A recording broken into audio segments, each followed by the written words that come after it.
সম্মানিত হাজরিন, আমরা সালাতের পূর্বে যে বিষয় নিয়ে কথা বলছিলাম তা হচ্ছে মসজিদের সাথে সম্পর্কিত কিছু বিষয়। এর মধ্যে একটি বিষয় সর্বশেষ যেটি আমরা আলোচনা করেছি তা হচ্ছে জুমার দিন আমাদের 5টি করণীয় সম্পর্কে বলেছি। এক নম্বর হচ্ছে জুমার দিন সকালে গোসল করা, তাড়াতাড়ি মসজিদে আসা, হেঁটে হেঁটে মসজিদে আসা, ইমামের কাছাকাছি বসা এবং ইমামের বক্তব্য খুব খেয়াল করে শুনলে প্রত্যেকটা কদমে কদমে 1 বছরের নফল সিয়াম এবং 1 বছরের তাহাজ্জুদের সমান সওয়াব আল্লাহ সুবহানাহু ওয়া তাআলা দান করবেন। এই আমলটি আমরা করবো ইনশাআল্লাহ। মসজিদে আসার সময় সালাতের জন্য সুন্দর পোশাক পরা, এটা আমরা অনেকেই আমাদের সমাজ থেকে উঠে গিয়েছে। আমরা অনেকে মাসালা জিজ্ঞেস করি, হুজুর খালি গায়ে নামাজ পড়া যাবে কিনা, গেঞ্জি পরে নামাজ পড়া যাবে কিনা, ইত্যাদি মাসালাগুলো আমরা জিজ্ঞেস করি। প্রিয় ভাই, একটা হচ্ছে জায়েজের মাসআলা, আরেকটা হচ্ছে উত্তমতা। আমরা কিছু খেতে গেলে কিন্তু উত্তমটা খোঁজার চেষ্টা করি। যে কোনো ভালো একটা খাবার, কোনো একটা খাবার খেতে গেলে আমরা ভালো খাবারটা খোঁজার চেষ্টা করি। একটা পোশাক কিনতে গেলে ভালো পোশাকটা কেনার চিন্তা করি, ঠিক না? ঠিক অনুরূপভাবে আমাদের উচিত হচ্ছে আমরা যেই কোনো ক্ষেত্রে, আমলের ক্ষেত্রে সবসময় ভালো আমল, উত্তম আমলটাই করব, যেটা উত্তম সেটাই করার চেষ্টা করব, ঠিক কি না? নবী আল্লাহ সুবহানাহু ওয়া তাআলা বলেছেন, খুযু যিনাতাকুম ইনদা কুল্লি মসজিদিন, প্রত্যেক সালাতের জন্য তোমরা তোমাদের সুন্দর পোশাক গ্রহণ করো। আপনি দুনিয়ার একজন চেয়ারম্যান, একজন প্রধানমন্ত্রী আপনাকে ডেকেছে, আপনি প্রধানমন্ত্রীর সাথে কথা বলবেন, আমাকে বলেন তো আপনি সেখানে ছিঁড়া ফাড়া পুরাতন নতুন, মানে কোনো রকম দুর্গন্ধযুক্ত অথবা কোনো রকম একটা সেতু গেঞ্জি এগুলো পরে কি প্রধানমন্ত্রীর সাথে কথা বলবেন? না। কি করবেন? যেহেতু তিনি একজন সম্মানী ব্যক্তি, তার সামনে কথা বলার জন্য আপনি সবচেয়ে ভালো পোশাকটা পরার চেষ্টা করবেন, সুন্দর করে যাওয়ার চেষ্টা করবেন, একটু সুগন্ধি মেখে যাওয়ার চেষ্টা করবেন, ঠিক না? আপনি নামাজে যে আসছেন, নামাজে দাঁড়াচ্ছেন, আপনি সাধারণ কোনো মানুষের সামনে নয়, সাধারণ কোনো একটি দেশের মালিকের সামনে নয়, বরং সমগ্র পৃথিবীর রব্বুল আলামিনের সামনে দাঁড়াবেন।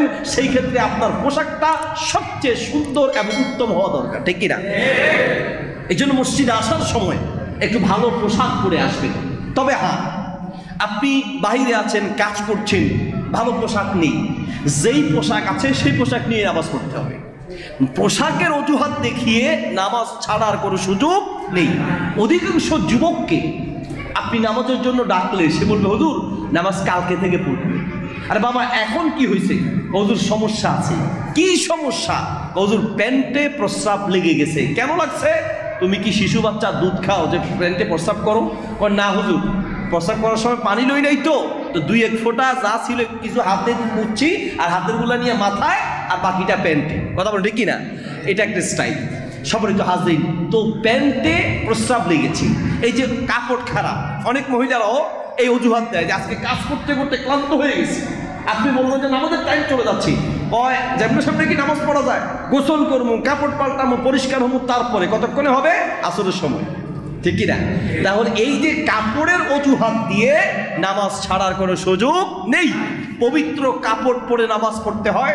পবিত্র কাপড় নেই, অপবিত্র কাপড় আছে, সেই অপবিত্র কাপড় পরে হলেও নামাজ পড়তেই হবে। অপবিত্র কাপড়ে নেই, পবিত্র কাপড়ও নেই, আপনি ল্যাংটা মামা হয়ে বসে আছেন, ল্যাংটা বাবা, সেই ল্যাংটা অবস্থায় হলেও নামাজ পড়তে হবে। কাপড়ের অজুহাত দিয়ে নামাজ ছাড়ার কোনো সুযোগ নাই। ইসলামের এমন একটি গুরুত্বপূর্ণ বিধান, আমরা সেটাকে বিভিন্ন অজুহাত দেখাই।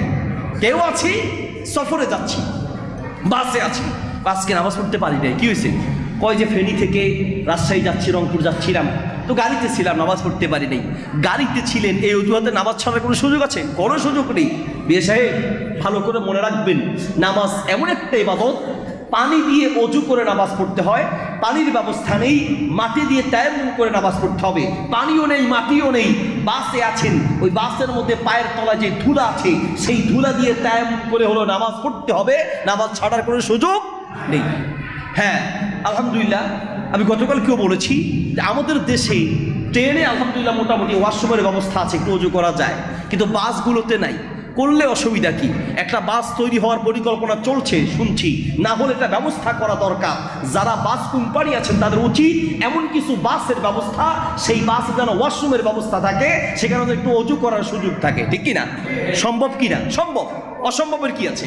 একটু বড় হবে, অসুবিধার কি? অথবা সিট দুইটা কমবে, অসুবিধা কি? এতে মানুষের জন্য একটা উপকার হবে। অনেক মানুষ বিপদে পড়ে যায় বাসে উঠে। প্রিয় বন্ধুগণ, বলতে চাচ্ছিলাম যে আপনি সুন্দর পবিত্র ভালো কাপড় পরে মসজিদে আসার চেষ্টা করবেন। মসজিদে আসার সময় পারলে একটু সুগন্ধি ব্যবহার করবেন।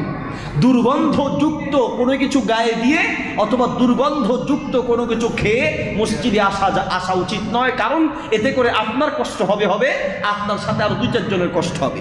নবী সাল্লাল্লাহু আলাইহি ওয়াসাল্লাম বলেছেন পেঁয়াজ খেয়ে মসজিদে আসা নিষেধ। কারণ যে পেঁয়াজ যখন খাবেন তখন এই পেঁয়াজের গন্ধটা আপনি যখন সেজদায় গিয়ে বলবেন সুবহান রাব্বিয়াল আলা, পাশের জন বলবে আল্লাহ আমার এই জালিম থেকে বাঁচা। আপনি যখন বিড়ি আর সিগারেট খেয়ে মসজিদে ঢুকেন, আপনি যখন সুবহান রাব্বিয়াল আলা বলেন, পাশের জনের কি অবস্থা হয়, আপনাদের কি অবস্থা হয় জানি না, কিন্তু আমি আমার পাশে বিড়িখোর দাঁড়ালে আমি বুঝতে পারি যে এটা বিড়িখোর, এটা সিগারেট খোর। বোঝা যায় কিনা? কারণ ও যখনই মুখ খুলে ওর পাশের জন ঠিক থাকতে পারে না। তো রাসূল সাল্লাল্লাহু আলাইহি ওয়াসাল্লাম এই জন্য বলেছেন যে কোনো ধরনের দুর্গন্ধযুক্ত পেঁয়াজ রসুনের কথা বলেছেন।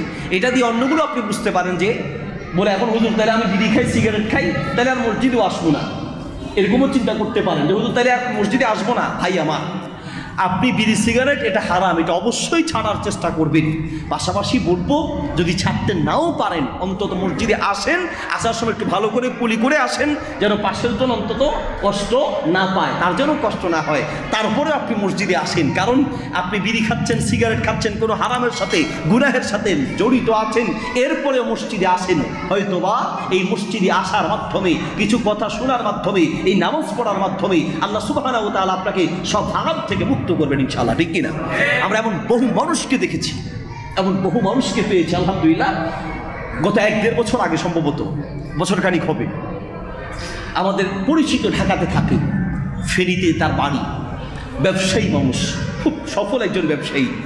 তিনি আমাকে তার জীবনের কথা বলতে কি বলছেন, হুজুর আমি এক সময় ইয়াবায় আসক্ত ছিলাম। ইয়াবা মানে নেশায় আসক্ত। নেশায় এত আসক্ত হয়েছি, আমার মা আমাকে ঘর থেকে বের করে দিয়েছে, বাবা বের করে দিয়েছে, স্ত্রী পর্যন্ত আমার থেকে তালাক নিয়ে চলে যাবে। বারবার ঝগড়া, আমাকে নেশা থেকে বাঁচানোর চেষ্টা, আর আমিও বারবার সিদ্ধান্ত নেই যে আমি আর ইয়াবা খাবো না, আমি আর নেশার সাথে জড়িত হব না। কিন্তু হুজুর যতবারই সিদ্ধান্ত নেই, কয়দিন পরে আবার যেই সেই।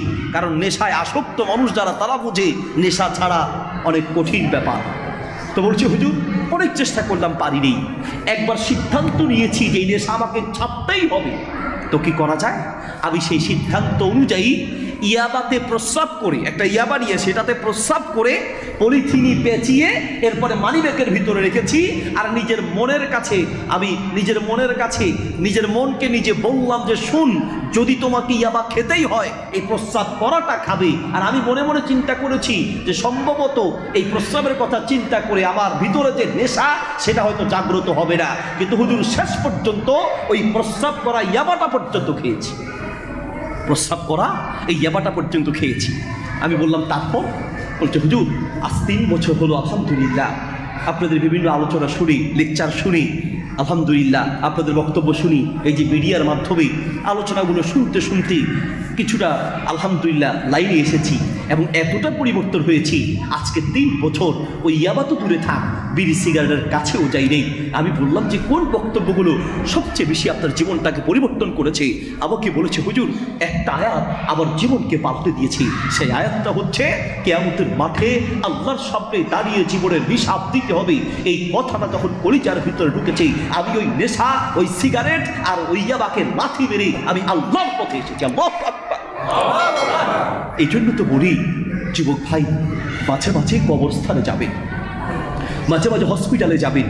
আপনাকে মসজিদে পাওয়া যায় না, আপনাকে গানের অনুষ্ঠানে পাওয়া যায়, আপনাকে নামাজে পাওয়া যায় না, আপনাকে খেলাধুলায় পাওয়া যায়, আপনাকে আল্লাহর সামনে কাঁদতে পাওয়া যায় না, আপনার প্রেমিকার জন্য কাঁদতে পাওয়া যায়, আপনাকে নেকি কামানোর পিছনে পাওয়া যায় না, আপনাকে টাকা কামানোর পিছনে পাওয়া যায়। প্রিয় বন্ধুগণ, আল্লাহ সুবহানাহু ওয়া তাআলা বলছেন ইন্নাল ইনসানা লাকানুদ, এই দুনিয়ার মানুষ বড় নাফরমান। মানুষের চেয়ে নাফরমান কোন প্রাণী পৃথিবীতে আরেকটা হতে পারে না, ঠিক কিনা? যেই আল্লাহ তোমাকে চোখ দিয়েছে, সেই আল্লাহর দেয়া চোখ দিয়ে তুমি আল্লাহর বিরুদ্ধে দেখছো। যেই আল্লাহ তোমাকে কান দিয়েছে, সেই কান দিয়ে, আল্লাহর দেয়া কান দিয়ে আল্লাহর কথা শোনার তোমার টাইম নেই। তুমি তোমার প্রেমিকার কথা শুনছো, তুমি তোমার ওই নাচের গানের আওয়াজ শুনছো। যেই আল্লাহ কান দিয়েছে, সেই কানটা আল্লাহর পথে খরচ না করে আল্লাহর কথা শোনার মতো সময় তোমার নাই। যেই আল্লাহ তোমাকে কপাল দিয়েছে, সেই কপাল দিয়ে আল্লাহকে সিজদা করার সময় তোমার নাই। যেই আল্লাহ তোমাকে পা দিয়েছে, এই পা দিয়ে আল্লাহর মসজিদে আসার সুযোগ তোমার হয় না। যেই আল্লাহ তোমাকে হাত দিয়েছে, সেই হাতটা আল্লাহর সামনে নামাজে বাঁধার সুযোগ তোমার হয় না। যেই দেহ আল্লাহ তোমাকে দিয়েছে, সেই দেহটাকে রুকুতে গিয়ে সিজদায় গিয়ে আল্লাহর সামনে অবনত হওয়ার সুযোগ তুমি পাও না। তোমার চেয়ে নাফরমান তামাম দুনিয়াতে আরেকটা হতে পারে না, ঠিক কিনা? তামাম দুনিয়া আরেকটা হতে পারে না। তোমার মতো যুবক হসপিটালে বিছানা ক্যান্সারে কাতরাচ্ছে, তোমার মতো যুবক সরো নাই। ওই যে চট্টগ্রামের সীতাকুণ্ডে যে যুবকগুলো দুনিয়ার থেকে বিদায় হলো, বিবাহ ঠিক হয়েছে, কয়দিন পরে বিয়ে করবে, দুনিয়ার থেকে বিদায় হয়ে গেল। বিয়ে করেছে মাত্র 2 মাস হয়েছে, মাত্র 2 মাসের স্ত্রী রেখে দুনিয়ার থেকে বিদায় হয়েছে। তোমার মতো কত যুবক দুনিয়ার থেকে বিদায় হলো। সেই লোকটা তুমিও হতে পারতে।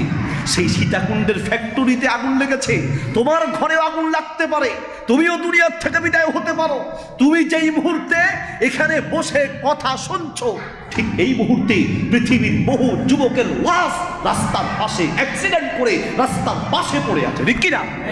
তুমি যে সুস্থ আছো, আল্লাহর কসম, তুমি যে সুস্থ আছো, তুমি যে জীবিত আছো, আমি যে কথা বলতে পারছি, আমি যে সুস্থ আছি, আমি যে দেখতে পাচ্ছি, আমি যে শুনতে পাচ্ছি, আল্লাহর কসম, এটা কার দয়া? এটা আল্লাহর দয়া, এটা আল্লাহর দয়া। একজন মানুষ যদি সত্যিকার অর্থে তার উপরে আল্লাহর কি দয়া আছে, যদি এই কথাটা বুঝতো, কোনো ব্যক্তি নামাজ না পড়ে থাকতে পারে না। বিশ্বাস করো, বিশ্বাস করো। কয় হুজুর আমাকে নামাজের টাইম একটু ডেকে দিয়ে, মা আমাকে নামাজের সময় ডেকে দিও, বাবা আমাকে নামাজের সময় ডেকে দিও। তোমার কলিজার ভিতরে যখন আল্লাহর ভয় ঢুকবে আর তোমার প্রতি আল্লাহর যে কি পরিমাণ দয়া আছে, এই কথাটা যখন তুমি কলিজা দিয়ে উপলব্ধি করবে, বিশ্বাস করো নামাজের জন্য তোমাকে ডাকতে হবে না, তুমি নিজে উঠে আগে আগে মসজিদে দৌড়াবে, ঠিক কিনা?